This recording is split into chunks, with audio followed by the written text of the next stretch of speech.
बिस्मिल्लाहिर्रहमानिर्रहीम। अस्सलामुअलैकुम। Welcome to my YouTube channel Standard Academy. आज के इस लेक्चर में हम लॉ ऑफ मैथ सेक्शन की दूसरी टाइप, जिसमें different number of moles of reactant and product होंगे, उसको डिस्कस करेंगे। फिर उसके लिए इक्विलिब्रियम कांस्टेंट को कैसे डिराइव किया जाता है, स्टेप बाय स्टेप आपको गाइड किया जाएगा। उसके अलावा उसके यूनिट्स क्या होंगे, फिर पास पेपर में क्वेश्चन कैसे आता है इस टॉपिक के रिलेटेड और उसको कैसे सॉल्व करेंगे, वो सब कुछ आपको आज के इस लेक्चर के अंदर समझाया जाएगा। तो चलिए स्टार्ट करते हैं आज के इस लेक्चर को। लॉ ऑफ मैथ सेक्शन 1869 में दो साइंटिस्ट CM गुल्डबर्ग एंड P वेग, इन दोनों ने प्रेजेंट किया था और उनकी पहली स्टेटमेंट है the rate at which a substance react is directly proportional to its active mass. अब यहाँ पे एक्टिव मास से मुराद हमारे रिएक्टेंट्स होते हैं, जितने भी टेक पार्ट कर रहे होते हैं रिएक्शन के अंदर। तो जितने एक्टिव मास की मिकदार ज्यादा होगी उतना ही हमारे रेट ऑफ रिएक्शन ज्यादा होगा, चूंकि ये आपस में डायरेक्टली प्रोपोर्शनल है। जितने एक्टिव मास कम होंगे उतना ही रेट भी कम होता जाएगा। What is active mass? Active mass basically molar concentration होती है हमारे पास, और एक्टिव मास को हम यूं लिखते हैं मोल पर यूनिट वॉल्यूम, और उसका यूनिट फिर बन जाता है मोल पर डेसीमीटर क्यूब। एक्टिव मास को रिप्रेजेंट करने के लिए हम स्क्वायर ब्रैकेट्स को इस्तेमाल करते होते हैं। मजीद एक्टिव मास के बारे में स्टडी करने के लिए आप मेरे पिछले लेक्चर को देख सकते हैं और उसका लिंक डिस्क्रिप्शन के अंदर दे दिया गया है। स्टेटमेंट 2 है हमारे पास, the rate of a reaction is directly proportional to the product of the molar concentration of its reactant raised to the power equal to their number of moles in the balanced chemical equation of the reaction. इस statement के मुताबिक जो rate of reaction है ये directly proportional होगा reactants के, और उनकी नंबर ऑफ मोल्स जो होंगे वो उनकी पावर के अंदर लिखे जाएंगे। अब डायरेक्टली प्रोपोर्शनल का मतलब है कि अगर नंबर ऑफ रिएक्टेंट्स ज्यादा होंगे तो रेट ऑफ रिएक्शन भी ज्यादा होगा, और अगर नंबर ऑफ रिएक्टेंट्स कम होंगे तो इसी तरह रेट ऑफ रिएक्शन की स्पीड भी कम होती जाएगी। यानी एक वैल्यू बढ़ेगी तो दूसरी भी बढ़ेगी, अगर एक वैल्यू कम होती है तो दूसरी भी कम होती चली जाएगी। तो अगर हमारे पास स्मॉल नंबर ऑफ रिएक्टेंट्स होंगे तो रेट ऑफ रिएक्शन लो होगा। इसी तरह अगर हमारे पास लार्ज नंबर ऑफ रिएक्टेंट्स होंगे तो हमारा रेट ऑफ रिएक्शन हायर होगा। अब हम मैथमेटिकल डेरिवेशन को देख लेते हैं। तो consider a general equation for a reversible reaction. हमारे पास ए बी ये रिएक्टेंट्स हैं और इनके स्मॉल ए और स्मॉल बी इन दोनों के नंबर ऑफ मोल्स हैं। इसी तरह सी और डी ये हमारे पास जो कैपिटल लेटर्स में लिखे हुए हैं ये हमारे पास प्रोडक्ट है, और स्मॉल सी और स्मॉल डी ये इन दोनों के नंबर ऑफ मोल्स हैं। तो जब हम रेट ऑफ रिएक्शन लिखेंगे तो उसके लिए हम रिएक्टेंट और प्रोडक्ट्स को स्क्वायर ब्रैकेट्स के अंदर लिखेंगे, चूंकि एक्टिव मास को हमेशा स्क्वायर ब्रैकेट के अंदर ही लिखा जाता है। चलिए स्टार्ट करते हैं इसकी डेरिवेशन। सबसे पहले the rate of forward reaction is directly proportional to the product of active masses that is A and B, और उनके नंबर ऑफ मोल्स उन दोनों के पावर के अंदर लिख दिए हैं। यानी कैपिटल ए की ब्रैकेट के बाहर स्मॉल ए उसकी पावर लिख दी है, कैपिटल बी जो दूसरा रिएक्टेंट है हमारे पास उसको स्क्वायर ब्रैकेट के बाहर ऊपर उसके नंबर ऑफ मोल्स को पावर की शक्ल में लिख दी है। तो रेट के लिए हम कैपिटल आर लिख देते हैं उसको सिंप्लीफाई करके, और फॉरवर्ड के लिए स्मॉल एफ सबस्क्रिप्ट के अंदर लिख देते हैं, और इस इक्वेशन में और कोई तब्दीली नहीं करेंगे। नेक्स्ट स्टेप में हम प्रोपोर्शनैलिटी के सिंबल को खत्म करेंगे और उस पर इक्वालिटी का साइन लगा देंगे, और साथ में हमें प्रोपोर्शनैलिटी कांस्टेंट KF इंट्रोड्यूस करवाना पड़ेगा, और इस इक्वेशन को हम इक्वेशन नंबर 1 कंसिडर कर लेते हैं। अब हम बैकवर्ड रिएक्शन के लिए रेट को निकाल लेते हैं। The rate of backward reaction is directly proportional to the product of reactants that is C and D, और उनके नंबर ऑफ मोल्स को उनकी पावर के अंदर लिख दिया है। तो रेट के लिए हम कैपिटल R और बैकवर्ड रिएक्शन के लिए स्मॉल बी उसके सबस्क्रिप्ट के अंदर लिख देंगे और बाकी इक्वेशन में तब्दीली नहीं करेंगे। नेक्स्ट स्टेप में हम प्रोपोर्शनैलिटी के सिंबल को अगेन खत्म कर देंगे और उसके लिए एक प्रोपोर्शनैलिटी कांस्टेंट के भी इंट्रोड्यूस करवा देंगे बैकवर्ड रिएक्शन के लिए। और यहां पे इस इक्वेशन को हम इक्वेशन नंबर 2 कंसिडर कर लिया है। जैसा कि हम जानते हैं डायनामिक इक्विलिब्रियम के ऊपर rate of forward reaction equal होता है रेट ऑफ बैकवर्ड रिएक्शन के। तो R F is equal to R B.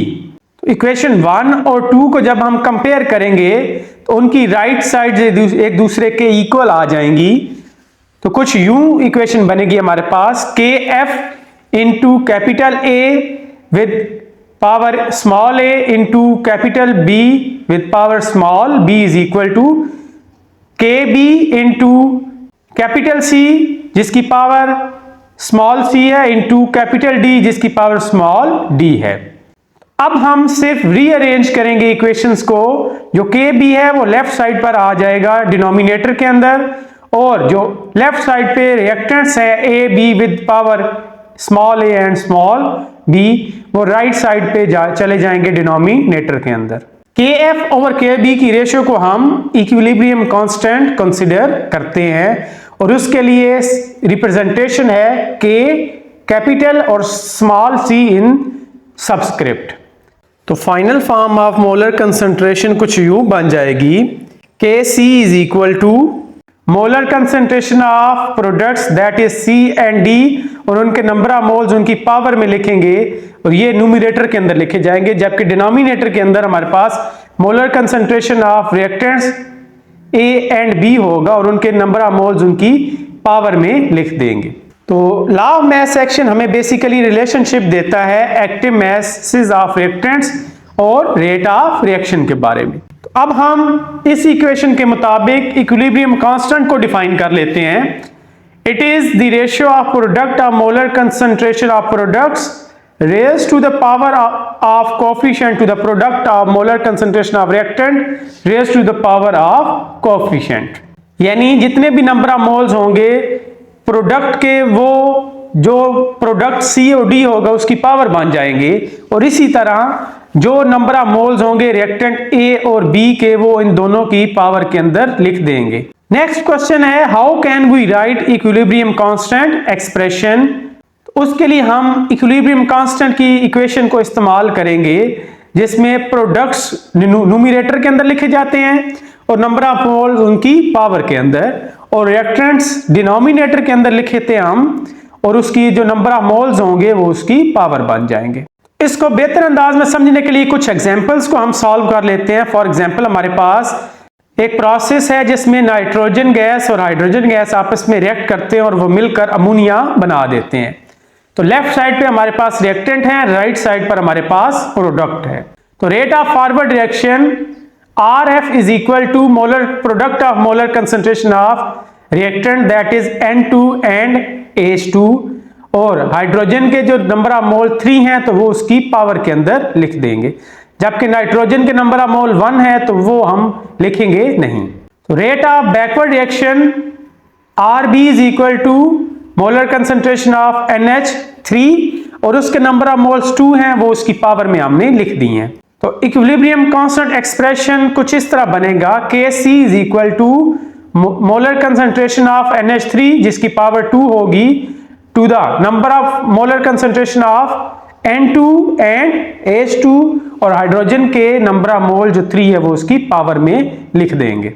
एक और एग्जांपल को सॉल्व कर लेते हैं जिसमें हमारे पास नाइट्रोजन गैस और ऑक्सीजन गैस रिएक्ट कर रहे हैं और वो मिलकर NO बना रहे हैं।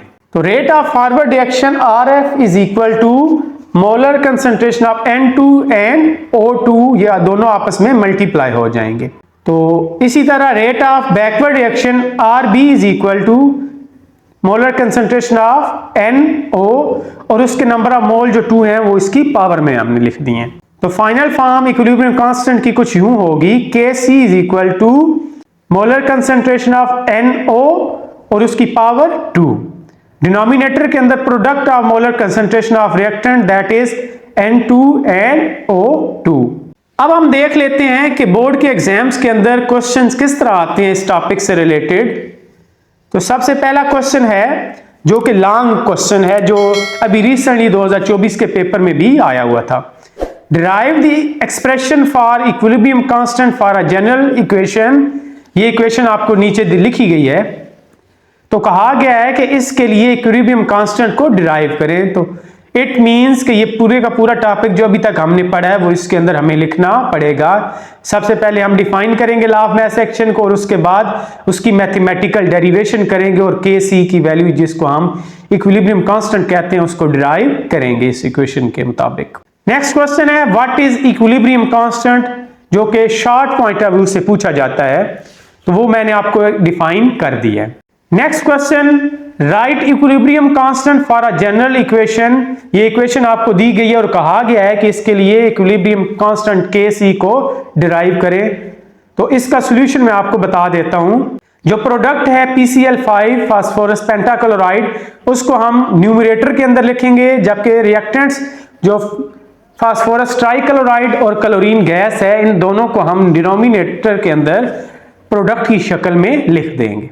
नेक्स्ट क्वेश्चन है हमारे पास, write the equilibrium constant expression for this equation N2 and 3H2 goes to 2NH3।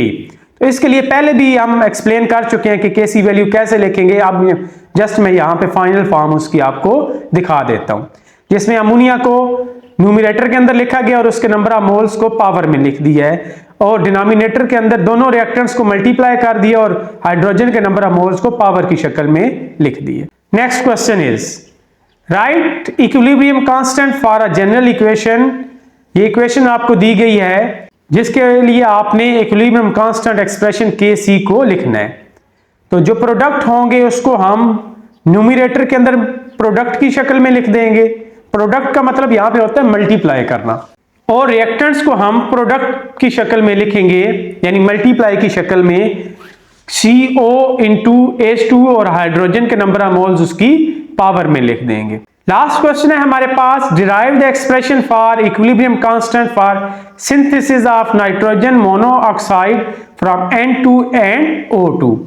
ये हम पहले भी सॉल्व कर चुके हैं, सिर्फ यहां पे क्वेश्चन पूछने का अंदाज अलग है।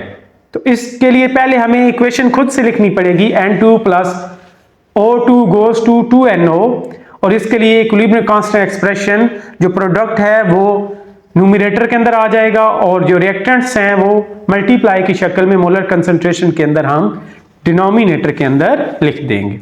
आज का टॉपिक हमारा यही खत्म होता है। मजीद इस तरह के लेक्चर्स के लिए मेरे YouTube चैनल को सब्सक्राइब कर ले, ताकि आइंदा आने वाले लेक्चर्स की नोटिफिकेशन आपको मिल सके। Thank you so much for watching. Allah Hafiz.